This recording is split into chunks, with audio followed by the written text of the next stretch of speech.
Srimate Ramanujaya Namaha.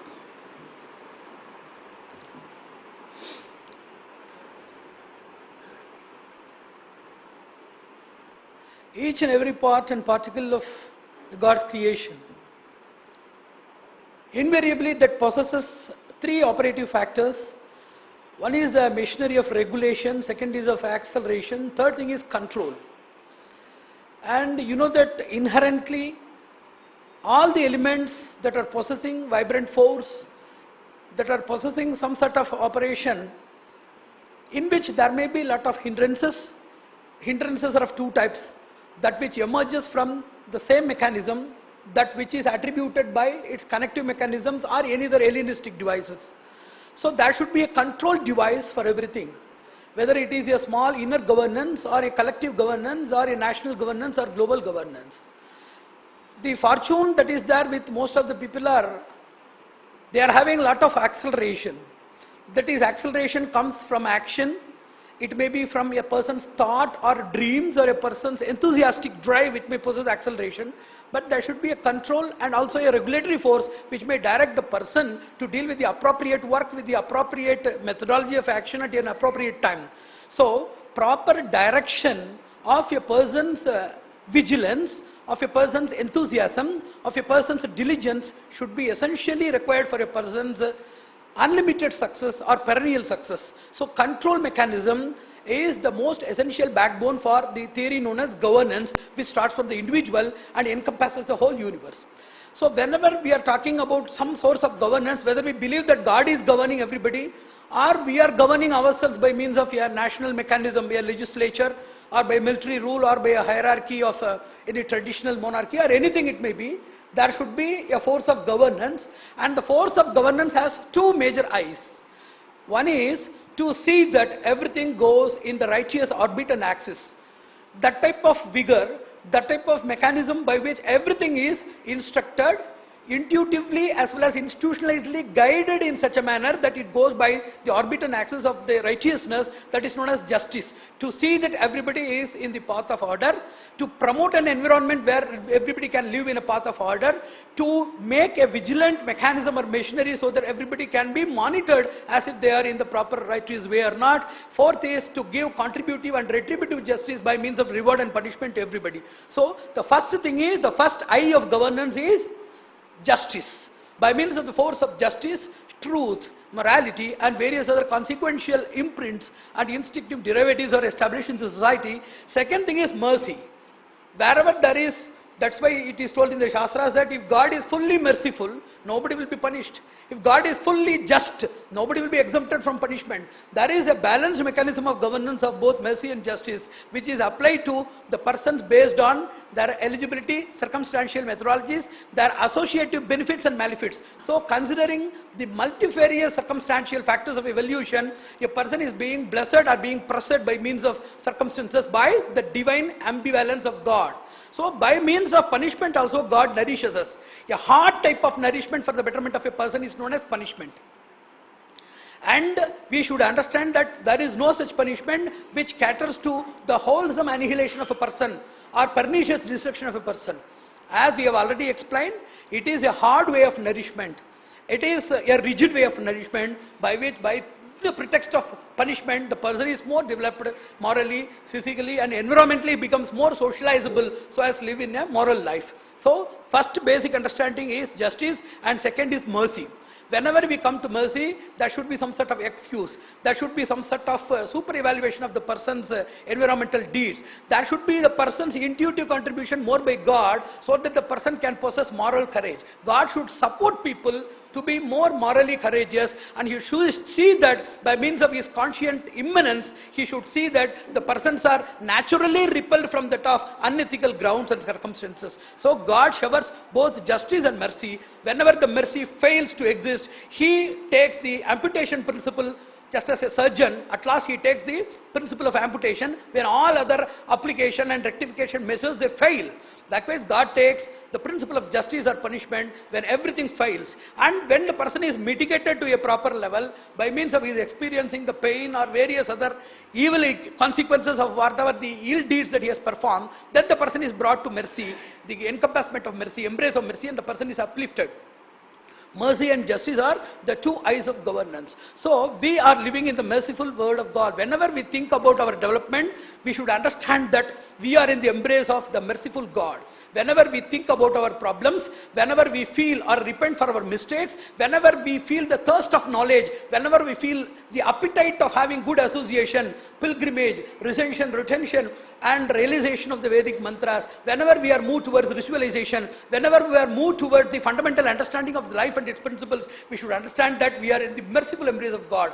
Whenever we are suffering, whenever we are thinking that we are more suffering and we are tortured or totally excruciated, at that time we should see that we are in the justiful embracement of God. So merciful or justful, we are always in the embrace of God, and God in both of his embraces, he is very much salubrious to us and sees to the best of his merciful shower that we are uplifted by one or other circumstances. So, considering the mercy, every shastra, every ritual, its belief, its accessibility, its performance, everything is nothing but they are all the symptoms of mercy in God. So, whenever you want to know about the religion, whenever you want to know about a particular rite, particular principle, particular methodology, you should understand that it starts with the mercy of God, without which you could not have started that thing at all.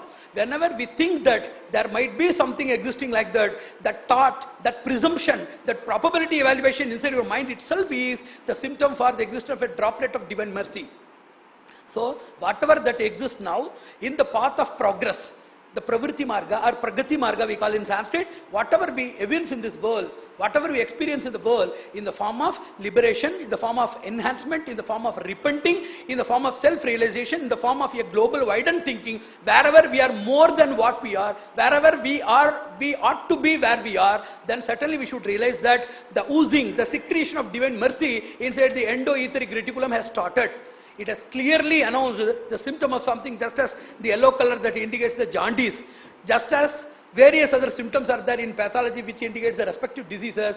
It clearly shows the symptom of a cosmic thinking, anthroposophic thinking, a global centricism. When we are thinking about animals, environment, plants and other things, when we are thinking about the poor and downtrodden people, certainly we should think that we are that time ruled by the divine munificence of mercy or clemency.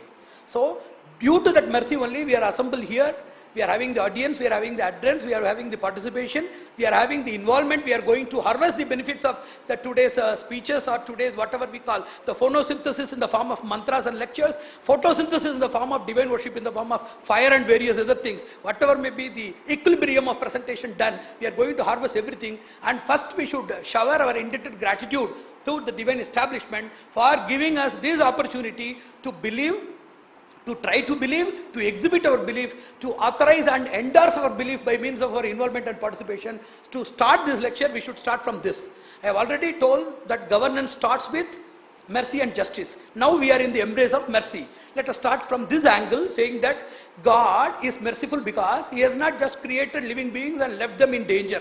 He has not left them in ignition. He has not left them in total annihilation. So, apart from the nations, the unrest and various other abnormalities that we see in the world, God has given also different gadgets, innumerable multidimensional tools for our development. For 4 things He has given tools. One is accession. How to reach the tools. That itself you need a tool to reach the tool. How to reach the Vedas. How to reach an Acharya, how to reach the concept of a temple, how to reach the concept of a Brahman. And it is not immediately possible for a child to just ride on a horse. Yeah? It has to totter, it has to crawl, it has to cry, it has to weep, it has to bunch back, it has to move, it has to run, and then it has to ride. So just as in the motor sensory nerves of a person, in the human life, just as it has innumerable stages of gradual processing or evolution in its mobility, a person seeking divine love, an aspirant of divine knowledge, he will also have innumerable steps. Suddenly he cannot just crawl and he cannot jump and ride on that. So God has created a stage or the step or a ladder for accession. He has given accession to everybody. You believe this, you don't believe anybody, so believe nature, believe your parents, then believe whatever you feel like, you believe abstract principles like love, harmony, peace, friendship, etc. So gradually they should understand what is there in Veda. So God has given provisions for accession. Second thing is remediation. Each and everybody is a bulk of innumerable blunders. So first they should remediate and reconstitute themselves in such a manner that they are eligible for entering into the divine threshold. So second thing is remediation. The third thing is vitalization. They should be vitalized enough to bear the Atmada, Balada, Yasya Vishwam Upasate. So says the Veda. So the whole world is contemplating on God. Vishwam Upasate means the whole world is contemplating because Atmada, Balada. He does not only shower his own self-realization but also incapacitates the person to understand him. So we should have the vitalization by which we can understand more. Then the fourth thing is, apart from vitalization, we should get the situation of transferring it to others and get ourselves transformed. So tools for accession, tools for remediation, tools for vitalization and tools for transformation and transferring the same thing to others, which is known as succession. So accession, vitalization, succession, and by these various means the person establishes a divine environment in this society. These four things are the divine bestowals of God for reaching him, and these things are showered by mercy. And whenever we think about all of these things, there is a primary doubt with most of the people, how to get these tools of accession, how to get these tools of remediation, how to get the tools of vitalization, and how to get transformed and to transfer. From where, nowhere we cannot get. There is a very big confusion in the spiritual society rather than the skeptic society. What is that? They are not clear about what is spiritualism and what is religion, what is philosophy. And they are not clear about what we call as spiritualism and what the Westerners they call. What we call as religion and what they call as religion. This type of proper understanding is totally not available in the present society, due to which lot of other confusions have been made. It is still ambiguous and obscure. We want to put a very small eye-opener in this session. In our system of religion, spirituality and philosophy, it is totally different from what you think or what we are expected to think about or what the Western community has totally described and enlisted in various schools of thought. So we have to be clear about what that. Spiritualism is always quoted like a blank space. There is no form, there is no name, there is nothing, etc. So you are going to live in a blank space.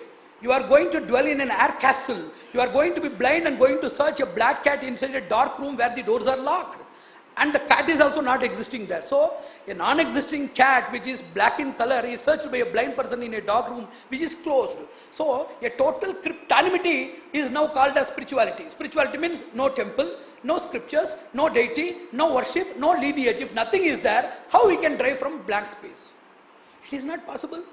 And how we can get the origin of these four tools: accession tools, remediation tools, upliftment or vitalization tools, and transfer and transformation tools. How we can get the origin, how we can get the purpose, how we can get the means and processes, how we can get the end point of what you want from a black space.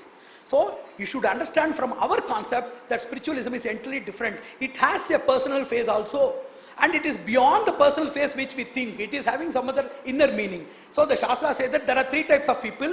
A person who is not having a proposed or specific form of worship by means of a lineage, by means of a form, by means of a name, by means of a particular way of interpersonal understanding, the person is homeless. He is in a blank space. And a person who is just very much confined within the limitation of a formful God, nameful God, merely doing prosaic exercises without understanding the meaning, he is inside a house but a roofless house. That is useless.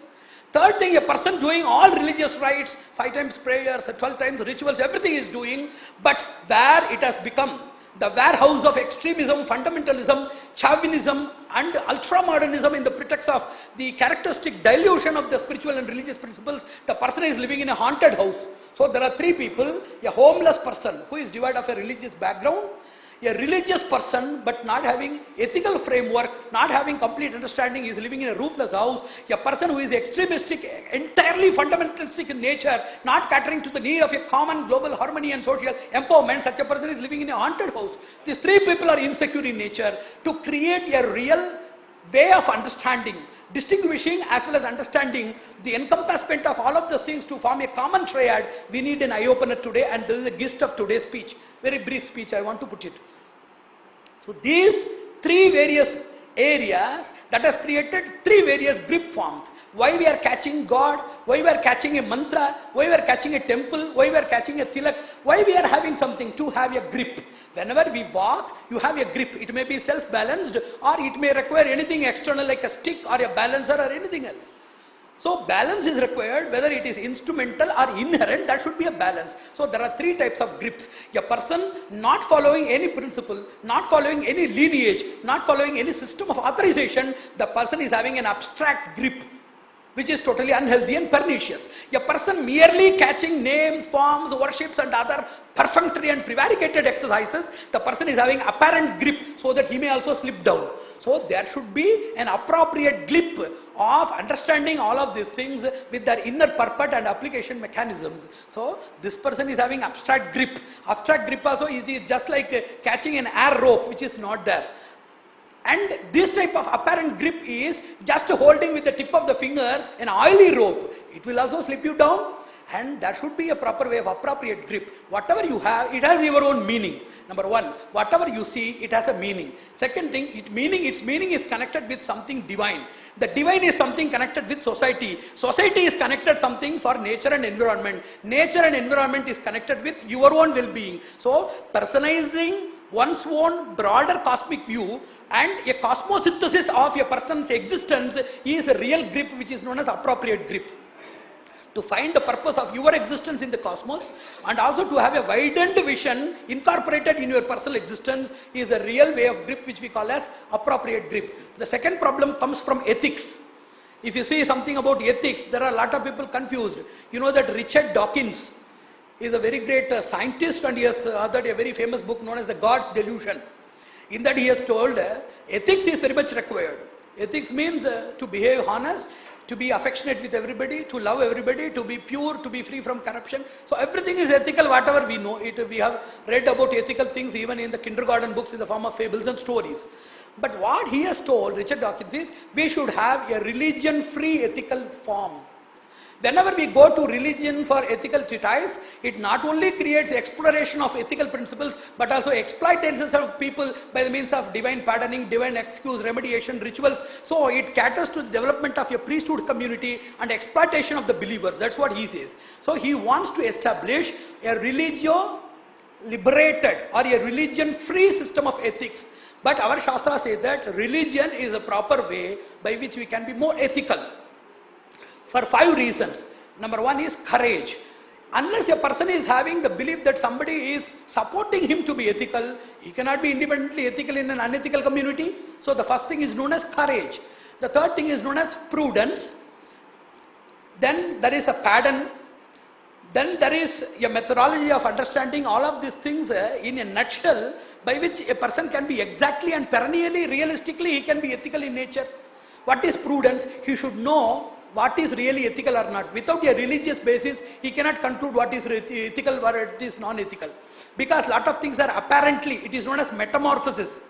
What is metamorphosis in ethics? Something that appears to be ethical in its real and deeper sense, it will be unethical. Some which it is supposed to be unethical will be ethical in its real sense, provided it is applied on certain grounds. So, unless a person has the metamorphosis, understood the metamorphosis or the principle of exact evaluation of the principles of ethics, he cannot govern these things at all. So, to get prudence about what really ethical things are there and what is unethical, one should require religious background. And third thing is pardon. Now you are ethical, okay, but you are unethical in different birth cycles, and those things will come forward to grant their benefits to you. Those things will come to attack you. At that time, to get a divine pardon, it is very essential to be religious. So even though the person starts his today's life ethically, his yesterday's life and the collection of various imprints may deter the process of ethical fixation. So he needs divinity or religious entanglement. Fourth thing is protection. He may be ethical, but other people, they may not be ethical, they may harm him. At least he should have a moral fitness, he should have a proper protection force by which he can be more ethical to the people. And fifth thing, to transform others, to punish others, to destroy the inimical forces, he should require power which is beyond his control, which is given only by religious processes. What we have to totally be against is the unethical form of religious principles that are existing now. We should not be against the religious principles at all. So for protection we need religion, for a pardon for our yester mistakes we need religion, for means of prudence to really evaluate which is ethical and unethical we need religion, for transforming others and to create control in the society we need the power of religion, and for developing a moral courage that we should achieve everything and we can, we should really feel the presence of support of a divine omnipotential spirit, which is not possible without a religious base. So ethical things are supported and they are vivified only by a religious presence, without which it is not achievable. So it is just like dismantling the house for the sake of these cockroaches, rats and other things. So religious institution is a strong institution, it is a robust institution, and by means of various other attributions, various other infiltrations, it is surrounded by a lot of inimical elements. So it is our duty to remove all of those things and to restore the glory and restore the greatness of the religious institution. To make it ethical is your duty, to make you glorious is the duty of the religion. It is a mutual tie-up between the religion and the religious practitioner. We should do that. The second thing I want to say is, there are two syndromes affecting the society. Non-existence syndrome and non-extension syndrome, they used to say. Most of the people, they are not religious. Most of the people, they are not ethical at all. So this is non-existence. Non-extension syndrome is also a defect. What is that? If a person is religious, naturally he should extend himself to ethical pathway. If a person is really ethical in nature, divine justice, belief in divine companionship should automatically spring from the person. So due to lack of proper connection forces or proper methodologies or proper preceptorial guidance to bridge between atheism and religion, it appears religion is entirely something different and atheism is to be separately sought from other sources. It is a very big myth in the society, it is very big menace in the society that people are thinking like that. Both are one and the same, and the problem is non-existence syndrome. The Shastra says that there are 4 stages of development. A person, he becomes unethical and irreligious in the first stage. The first stage, he becomes unethical and irreligious. Second, he becomes unethical but religious. Third time, ethical but irreligious. Fourth thing, ethical and religious. So there is a ladder of transformation. He starts with irreligious nature and unethical nature. Then he becomes unethical but religious. Third thing is, he becomes irreligious but ethical. Fourth thing is ethical and religious. So it is a proper way of transformation or enhancement in the people motion. Somebody says that if a person is ethical, how he is, and if an ethical person is irreligious, how it happens. It is known as trans-physical acquaintance. According to the system of reconciliation, it is known as trans-physical acquaintance. If a person is religious but not ethical, that not being ethical is a reflection of his ester behavior of irreligiousness. If a person is totally ethical but irreligious, the person's irreligious nature is a reflection of his unethical in the ester births. So atheism and divinity or religion, both are the sides of the same coin. If any person is unethical, that is a reflection of his irreligious nature. If any person is irreligious, that is a reflection of this unethical nature, and it would require at least 2 or 3 times for people to hear and understand this. So gradually, wherever people are pure, there should be divinity. And if people both, they are divine and unethical in nature, there is some sort of conglomeration which has formed an alloy inside it, which should be totally dismantled by means of a higher end performances of spiritual exercises and observances. So if a person is ethical but not religious, the person has no power at all. It is just like a bullet without a gun. And vice versa, a gun without a bullet is a person who is having all of these principles but not lack of the other thing, not having other things at all. So a person should have ethical qualities and also having an empowerment device to see that his atheism is practically existed, practically it is implemented in the society with success. So there should be a source and there should be also a force. Source and force gives you power and success, and atheism along with religion gives source and force so that they can attain everything. Somebody asked, what is philosophy? We have discussed several times. What is philosophy and what is religion? How it is there? Whatever you read in philosophy, whatever you have the conceptive attainment in philosophy, everything is visualized and practically implemented only in religion. Eastern religion defines as it is a system of faith, mere belief. It may change, it may be added, it may be subtracted, it may be tuned, it may be modified. So it is subjected to everything. Whereas in our religion we say mana jnane mana avabodhane. Tattva hita purushartha jnanadayakam sadhanam matam. That which gives the reality, that gives the modes of access, that which gives you the fruits of life, that is known as matam. So our interpretation of religion is entirely different. We have a KPE phenomenon, knowledge, practice and experience phenomenon. Knowledge phenomenon is known as philosophy, practice phenomenon is known as religion, experience phenomenon is known as spiritualism. We have everything. Each and everything is the conglomeration of the other 2 elements. There is nothing specific known as religion or philosophy or spirituality. Each and everything has a domination of one side. Philosophy is knowledge dominant with divine experience and practice. Religion is practice dominant with experience and knowledge. And spirituality is experience dominant with both practice and knowledge. So each and everything is known as prachurya, that is a dominance of something, but it is also having everything, etc. We used to define that religion is the product of philosophy but producer of spiritualism. It is a felicitator of philosophy and facilitator of spiritualism. It is a daughter of philosophy and mother of spiritualism. A person having come into the philosophical pursuit matures into a religious person, understands everything in God by means of worship, prayer, mass congregation, spiritual association and various rites, then matures and produces very great spiritual bliss or eudaimonia, what you call. So a person springs from philosophy, matures in the stage of a religious person, and he culminates into spiritual experience, which is known as bliss or liberation, whatever you call. So our understanding is entirely different. Today I have to explain what is religious power, before which I have to say what our religion is. Religion is the study of 5 forces or 5 components of support. One is known as personification, second is known as mediation, second thing is mediation, third thing is manifestation, fourth thing is stimulation, fifth thing is stipulation. These 5 components are there in religion. So any system that adopts 5 energies and 5 tools for getting these 5 forces, it is said to be a religion, not the religion which we explain as a set of belief which is based on core belief, hard belief, crude belief and impotent belief which has nothing but belief at all. Our thing starts with belief, ends in experience and also matures into empiricism and also spreads the same message to the society to create faith in that. So faith is also, belief is also of innumerable things. Empirical belief, that is there. Mystical belief is there, spiritual belief is there, blind belief is there, crude belief is there. So in belief system, we belong to the wondrous system of a hyper-culminated stage of belief, wherein by it is full of knowledge, it is not blind. We are closing the eyes because we know everything. It is not closing the eyes so that we cannot see everything. So this is a type of, a different type of blindness where there is an inner vision. If there is an inner vision, what makes the difference between a person opening the eyes and closing the eyes?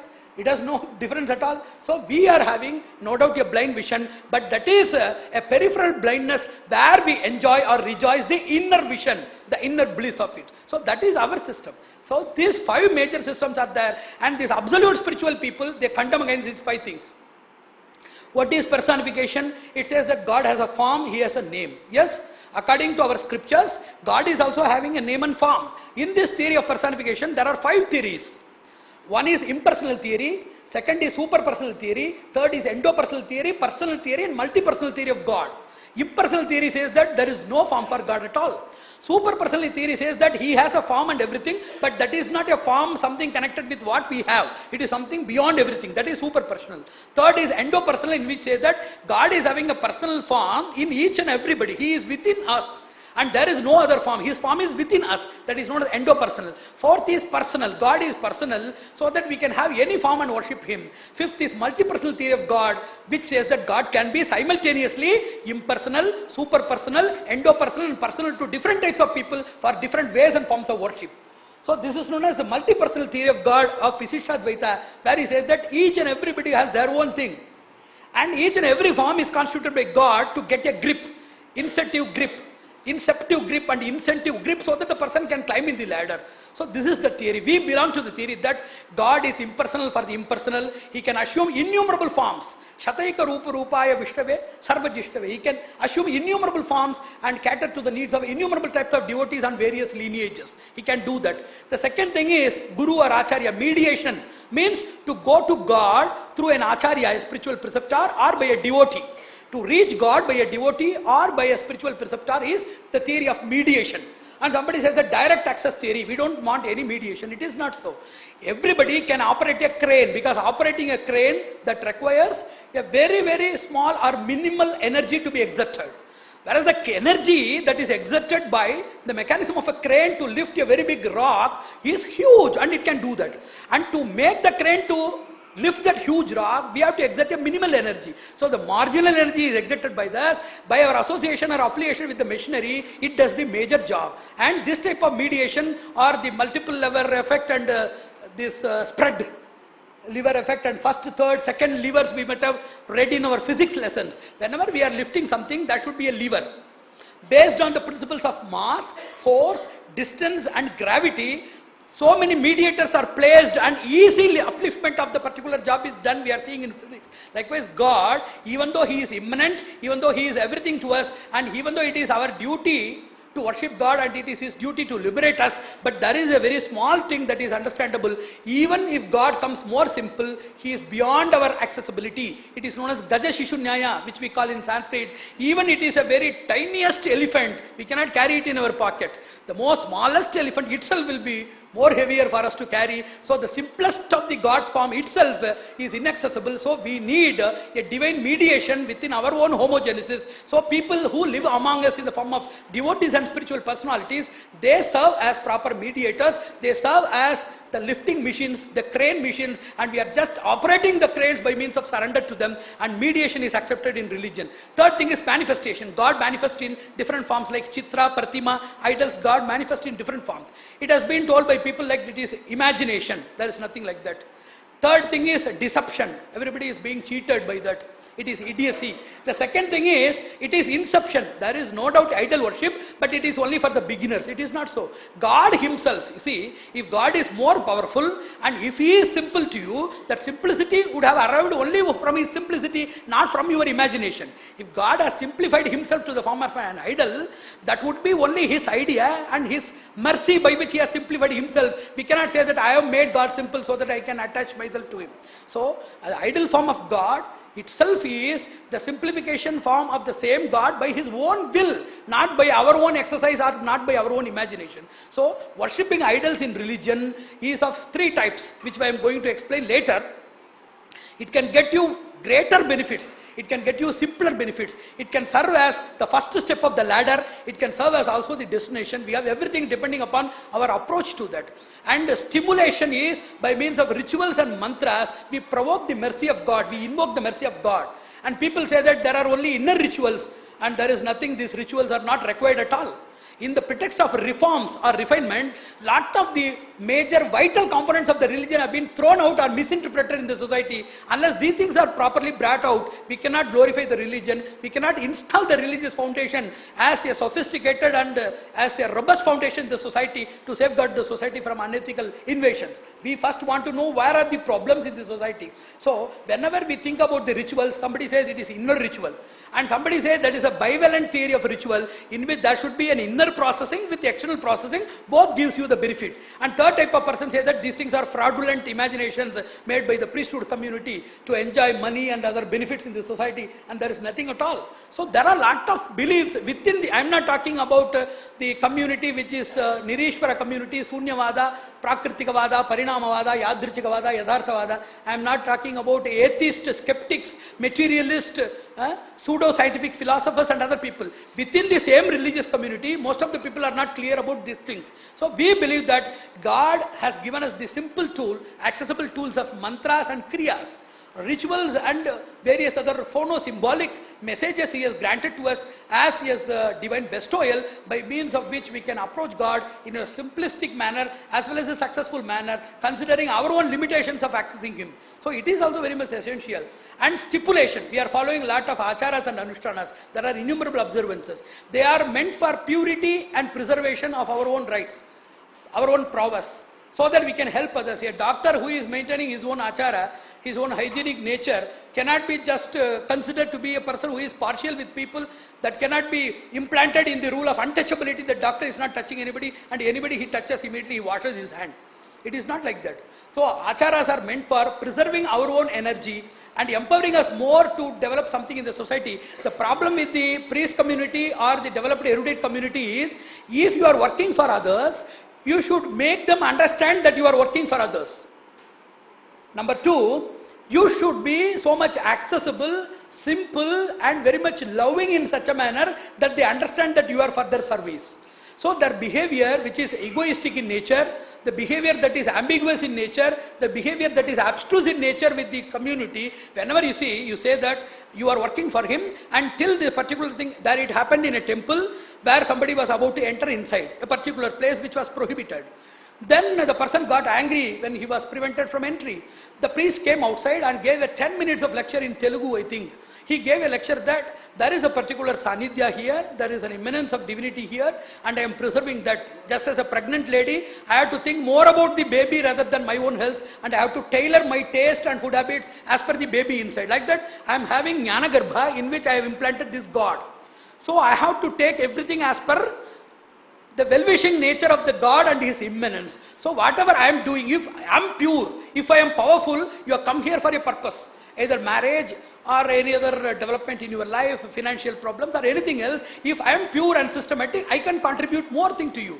We are restricting you only for your own thing. If parents are prohibited inside the operation theatre, he cannot claim the right that she has carried it for the 10 months which the doctor has not. It is not the proper way of logical argument. So he explained in such a manner that the person was totally, the rock has become a molten wax and the person totally surrendered to that priest. So it is there in the community. The acharas are to be interpreted in such a manner that they should understand that any restriction made to people, it is not limiting them, it is not insulting them, it is not the sense of discrimination. It is the sense of service to them in a better way by means of observing the rigid principles of the Shastras. It is just like walking in a robe and working in a nuclear power station. It is not like that. So everybody should be made to understand all of these principles. So here I want to say that each and every stipulation is for preservation of energy and for more purity to help the society and not for any discriminatory manifestation that should exist in the society to create a casteism or to create a social divide in the community. It is not for so things. So religion has the system of personification, it has the system of mediation, it has manifestation, stimulation and stipulation. These 5 components are known as religions at all. Then coming to power, what is power? Power is the ability of a person, either derived from himself or from collective sources or from granted sources or by instrumental or any other technological thing. It is the ability of a person to reach the stages of various things, whatever he wants to achieve. One is to get awareness. Second is to get knowledge. Third is to enter into action. Fourth is to result in success. These 4 things are the fruits of power. We should start with power. Means it does not mean that tomorrow morning you should wake up with something in your hand. It is with awareness, and awareness reaches you to get proper knowledge takes you into action, and proper action, mighty action, clear action, action that is endowed with proper direction and proper commitment that results in infallible success. This is what we call power. And whenever a person is seeking external sources, even though the person, there are 4 persons in this society: deserving person, inadequate person, totally blank person, and person in adversity. This person deserves, okay. Second type of person, he does not deserve much, inadequacy. Third person, he has not done anything, so he is totally blank. Fourth thing, he deserves only the opposite end. He does not deserve any reward, but also punishment only he deserves, so adversity. So whenever a person comes into divine power, a person who is in adverse nature, he gradually becomes suitable to that of a blank stage. A blank person has something instilled inside it, and a person who is inadequate gradually is promoted into adequacy, then the person becomes deserving. So whenever we are getting into divine power, it does not mean that to get everything or all things received by all people at the same time. It requires a process of transformation or evolution between the people who are adverse in nature to heavy blank to inadequacy to deservingness in nature. Likewise, we can get divine belief in different terms. The Shastra says that you can get power, you can get the benefit by various means. One is belief. If you believe, you can get that power. Second is experience. Already if you have believed and experienced, you can get some power. Then third thing is last hope. Not L-O-S-T, maybe L-A-S-T.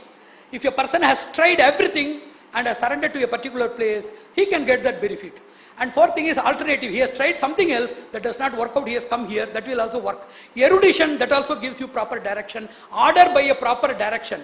Somebody says, some Swami says, yes, you should do that. Whether you have belief or not, whether you have experience or not, whether it is a last hope or alternative or erudition, or even though all things may be missing, if it is an order from a person whom you believe the most, whom you consider to be trustworthy, immediately that order will make you to reach that without any problem at all. You can reach at the benefit. And now, coming to the real sense of what is a ritual, we have to define few things. Number one is, there are innumerable things in ritual. You would have seen various things. One is a tangible thing, that which is visible. And second thing which is not equally visible, that may be subtle in nature. The 2 things that are visible are dravya and dakshina.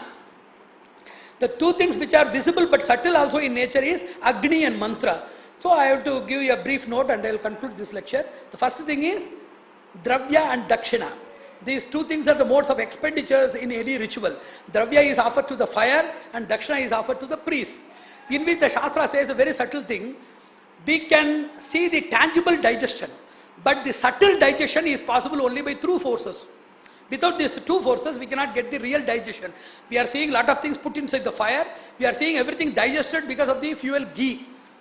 And the dakshina that is received by the people, that is immediately digested by the people, by their various commitments and expenses, that also tangibly we can see. But really, unless the thing is not having this couplet of mantra and mahatmya, mantra is the syllable, the power of the syllable, and mahatmya is the spiritual ability of a person. If these two things are not there, the real digestion will not happen both in the dravya and dakshina. The dravya indigestion will result in dissatisfaction of the Lord or non-availability of the benefits, and dakshina indigestion will result in lot of holocaust and unwanted happenings in the people, those who are doing that. So apart from these two things, they also should possess mantra and mahatmya. Somebody asked what is dravya vibhaga in Yajna Shastra. In the ritualistic sciences, what is the dravya vibhaga? We cannot put everything inside the fire. That should be a suitable system of understanding. They say that representation, compatibility, suitability, abundance and purity. If you fix a particular element to be put inside the fire, that represents the whole community, quantitative and qualitative community. For example, if I am putting a particular thing like kurkuma langa, avina sataiva, ozimam sataivam, ozimam sanctimum, these are all various things like tulsi, haldi we used to say in common language. If you put something like that inside, like tulsi, then tulsi not only represents the whole community of tulsi, but also it represents its various derivatives. It is known as representation. Apart from representation, that should be compatibility. That should be compatibility. You cannot put anything so that it happens to be in the same family. It should have compatibility to the ritual. Third thing is suitability for the purpose. Fourth thing, it should be purity. See, whenever a person is suffering from some quality, somebody asked me, if we consume various things like this garlic, etc., what is the problem? It is also good for gastric trouble. It should be absolutely pure. If it is totally pure, then it can also be consumed for gastric liberations. But apart from its gastric liberation potency, it is also having the possibility of stimulating our senses. So it is asattvic in nature, due to which it has been prohibited in the Shastras. So here, purity means whatever you feel as compatible and suitable, that should be absolutely pure, that should not have the component of what you call as purity. It should be a compound of purity, fully it should be having that. So that is known as purity. So it should possess compatibility, suitability, purity and abundance also. For example, there are a lot of God's creation in which there is that particular product. For example, if you put apamarga, inside that apamarga, if you put inside that particular ritual, there are lot of the same herbal community which have the quality of apamarga, but not in abundance. So the Shastra say that it should represent the community, it should be compatible to the mantras and devata, it should be suitable to the circumstance for the person and his purpose, it should be absolutely pure, and there should be abundance of the quality which you want or which you demand. So selection of these dravyas or the ingredients is not an easy task at all. And somebody asked how mantras work. You should understand a basic component, understanding which all yajnas will be very fruitful from today onwards. If you just hear it, each and every particle has two hemispheres. One is matter response and second thing is conscious response. Matter response is activated by material things like magnetism, sound, light, radars, ultrasonics, atomic energy, nuclear fission. All of these physical forces, they activate the matter hemisphere. The consciousness hemisphere is activated only by the power of intellect, the power of consciousness, the power of mind. That is known as psychokinesis, epistemokinesis and ontokinesis.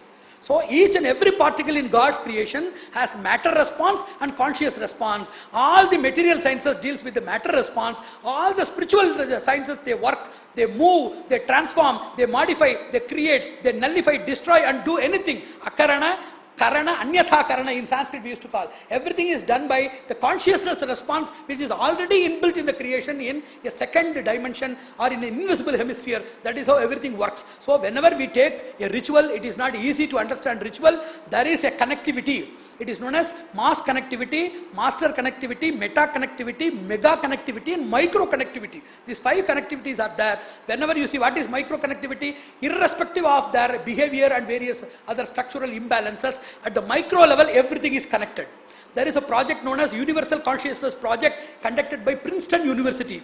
And what is mega connectivity? At a mega level, when everything is bloomed and magnified to a very great cosmic level, there you can see the connectivity, that is mega. Meta connectivity, if you have inner realization, you can see everything as same and connected with each other, that is known as meta connectivity. Mass connectivity is whenever you are doing ritual for one person, the whole persons are benefited because of mass connectivity. The ritual is for Vishwa Shanti Homa. Vishwa consists of trillions of population. We are only hundreds of people. Are we idiot to perform a Vishwa Shanti Homa, cheating or deceiving or consoling ourselves that we are doing for the world? No. We are not idiotic, we are hyper intelligent because we know the mass connectivity. Whenever we do something here, the mass connectivity phenomenon of the global creation that makes is to transfer or to transmit each and every potential droplet of what we have done here to each and every person, a believer, non-believer, a planetary kingdom and a various planet, various different species or different types of human beings dwelling in different parts. Everybody is sharing the benefit. It is known as meta connectivity, mega connectivity, mass connectivity, master connectivity. If I take a particular herb and put it inside, that particular herb represents and it is connected with all the herbs of the homogeneous nature that is there available in the world. That is known as master connectivity, just as master key which opens all locks. Master connectivity is whatever the herb that you have taken and you are offering to the Agni or the Agni Antaryami Vishnu, that particular thing is connected with the whole population of the same kind. If I am putting a tulsi leaf here, it adumbrates, it signifies, it propels the idea that the whole tulsi community in the whole globe or even other planets in the same Milky Way, wherever there is the system of tulsi, that everything is participated and everything is here penetrated, everything is here hyper pulverized and brought into such a subtlest form and presented in the ritual today. So this type of connectivity is to be understood in rituals, without which we cannot understand anything. And one more thing, finally, what I want to say is 4 levels of divinity. Somebody told, see, God is everywhere, why can't you put everything inside? Somebody asked in the non-vegetarian, that particular context also, somebody asked the same question. If God is there, everybody, why you are creating all of this bifurcation? It is not so. God is everywhere, so we are not drinking poison, but we are taking drugs. We know what to do and where to do. There are 4 stages of divinity which we call. One is presence, second is essence, third thing is compliance, fourth thing is immanence. Whenever God is, if you think that God is present, then God is present everywhere. God is present everywhere, activating each and everything.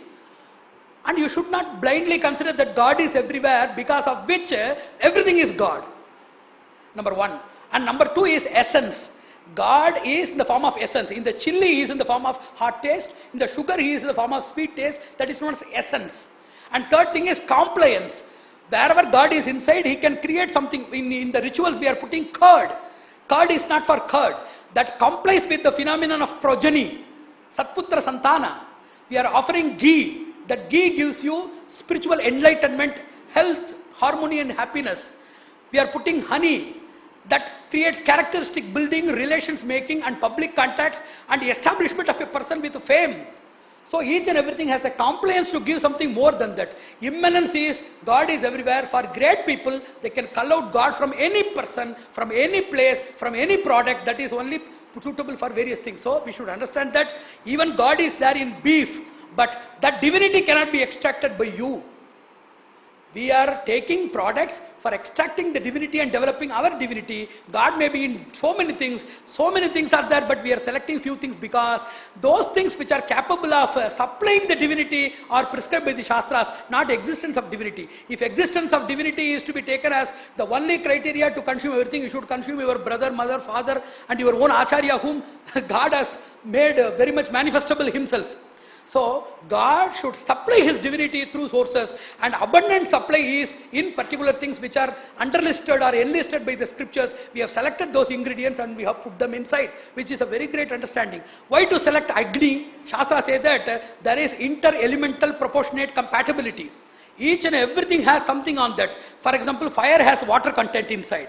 Fire has etheric content inside, earthly content inside, everything is there. But why they have selected this? Because of qualitative subtlety. The Homa is known as, I have already given a lecture about ritual, calling it as theothermal dynamics. Likewise here I want to say something about qualitative subtlety. Whatever we are doing, like wish, action, diligence, everything is the work of heat inside, subtle heat. And whenever we are having lust, whenever we are having enmity, whenever we are having betrayal, whenever we are showing jealousy, that is also heat. It is known as benithermal heat, that is known as malithermal heat. So whatever we exhibit in the form of thought, in the form of words or action, everything is known as Agni. Tapagni, Krodhagni, Kamagni, Kshudagni, everything is considered to be Agni. So Agni is more compliable, more compatible with that of our activities. So we have selected that Agni. What is the philosophy of ritual? Somebody asked. I told the phenomenon as annihilogenesis. What is the phenomenon of ritual? Annihilogenesis. When everything is burnt into ashes, totally annihilated, there creates the life. Whenever we see things, if they are put inside fire, they are totally annihilated, they are destroyed. But spirituality or spiritual rituality is a different reciprocal. Like we are having reciprocal systems in science also. Reciprocal physics is there. Reverse osmosis is there. So there is a process of reverse or reciprocal genesis, which is known as annihilogenesis, where a divine life, a different life, distinct, distinguishable form of life, a superior form of potential life is created after annihilation. Life ends in annihilation in normal view. Life starts with annihilation in rituals. It is known as neogenesis or annihilogenesis. If you understand this, tomorrow if you attend any ritual, you will get 1,000 times the benefit more than what you got yesterday. Because of understanding, the awareness what you have got today will open more blocked chambers that were there inside your mind or your intellect or your spirit, so that you can be a hyper recipient of the divine bliss or the divine prowess more tomorrow. So it is annihilogenesis. What this fire says, the fire first, it has a proportionate or selective extraction. If you put some herb, it selectively extracts or assimilates a particular content, number one. Number two, it vivifies after death, that is after annihilation, it is reanimated. It is known as vivification. The third thing is integral or ingredient collection. It collects the same material from all ingredients you have put, either human ingredients like Shraddha, belief in the person, purity in the person who is doing, and participants, everywhere the ingredient is collected and integrated. Fourth thing, after everything is collected, the collected things are configured as per the need of the person. What is the progeny, prosperity, house, marriage, whatever you want, it is configured, it is customized or tailored as per your need. Each and everywhere. Then it is penetrated into the particular person, which is known as parallel penetration. If you want marriage, then it penetrates not only inside the bride, but also the bridegroom who is living 1,000 kilometers away. It is known as parallel penetration or multi-level, multi-dimensional coordination. If a person should develop or prosper in the business, that benefit of the ritual not only gets inside the person, it is a multi-level coordination wherever the person who is a client, who is an agent, who is a stockist, distributor, who is the yajamana, who is the boss of the person, who is going to give you the joint venture. So innumerable people on various areas, simultaneously, it is known as simultaneous emergence. Simultaneously, there is a multi-level coordination between various these people so that it is given. And the final thing is residual implantation. That is a sesha visthapana in Sanskrit. Whenever something is done, the sesha, the residue is there. Residue in the form of ash, in the form of flour, in the form of water, in the form of various vegetables or fruits or innumerable things that have been offered. The residual implantation of divinity is there. So many people, I delivered a lecture at a place, what they asked is a very simple question. We are attending pujas, we are attending rituals. What to do with the residue and how to empower ourselves by using that? We may be losing a lot of things without knowing how to do and what to do with those things. So residual implantation is very much essential, by means of which we can get all of those various things, all of these benefits. I am going to explain it in the concluding statement. Dha if you say in Sanskrit, Baushat if you say, Bashat if you say, Namaha if you say. For example, somebody translated Namaha as I worship you or fold my hands, something else. Nobody can interpret Namaha. If they want to interpret Namaha, it will take at least 10 to 15 pages to give at least a peripheral understanding of what it is Namaha. So, it is the best combination. What is the name of mantra or what is the definition for mantra? Number one, it is a pre-programmed potential syllable assembly. Number one. Second thing, it is the best permutation possible and one cannot make a better permutation at all.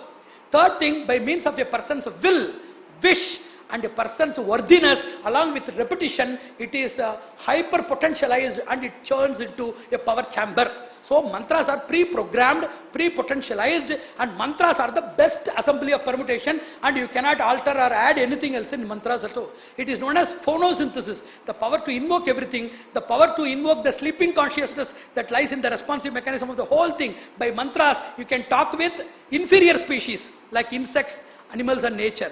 You can talk with the superior species like rishis, devatas. Transcendental species like even God you can communicate with mantra. There are innumerable mantras, and first mantra is the Vedic mantra. Naturally powerful mantras are Vedic mantras. Second thing is mantras from agamas like Sudarshana mantra and other mantras. By means of a person's upasana, contemplation, they gain powerful. Say they are known as the second grade or second level of mantras. All divine names or all divine songs which you sing or which you immerse with reality and genuinity, they gain the glory of mantra, power of mantras. That is the third level of mantra. Fourth thing is, whenever you are having the blessing of a person who is having divine realization, whatever he blabbers, that becomes mantra. That is the fourth level of mantra. Fifth mantra, a person who totally is helpless, his cry, his tears are as powerful as missiles, and whatever he just laments out of his helpless condition, that is equal to mantra. That is why we used to say in Shastras that such people are to be pacified and they are not to be insulted at any cost. So mantras are of different types in the world. And how to get these benefits? I have already told we can get these benefits by innumerable things. One is, these vibrations are entering inside our pores. By sparsha, by getting the shatari and other things, we are getting the sparsha benefits. By dharana, by keeping it, we are getting the benefits. By prashana, by drinking, we are getting the benefits. Ashana, by eating, we are getting the benefits. And sthapana, by keeping it, by the presence, we are getting the benefits. By permeation, we are getting the benefits. So you have to take all the residues here, whichever to be worn, whichever to be installed, whichever to be touched, whichever to be felt, whichever to be smelt, whichever to be consumed, whichever to be kept or held by you. By all means, you should take all the residual implantation of the divine mercy and the divine prowess, so that you can carry everywhere, rejoicing the same benefit. And coming to the real sense of performing all of these things, we have already told in the Shastras that whenever we are performing, somebody asks, I am suffering, how I can contribute something for the whole world? It is not so. Whenever you are thinking about the world, you are getting three benefits. Number one, if you are doing for the world, your account of sins and virtues are not accounted by God. Whenever you are asking for yourself, your sins and virtues are accounted, by which you may be totally negated or neglected. Whenever you ask for the glory of the world or the betterment of the world, your account will not be considered at all. Number two, whenever you crave for whole benefit or wholesome benefit of everybody, that is a divine plan and nature of your spirit. So whenever you ask for the world, you will be immediately given, and as an incentive and bonus, your own personal development is also implied inside.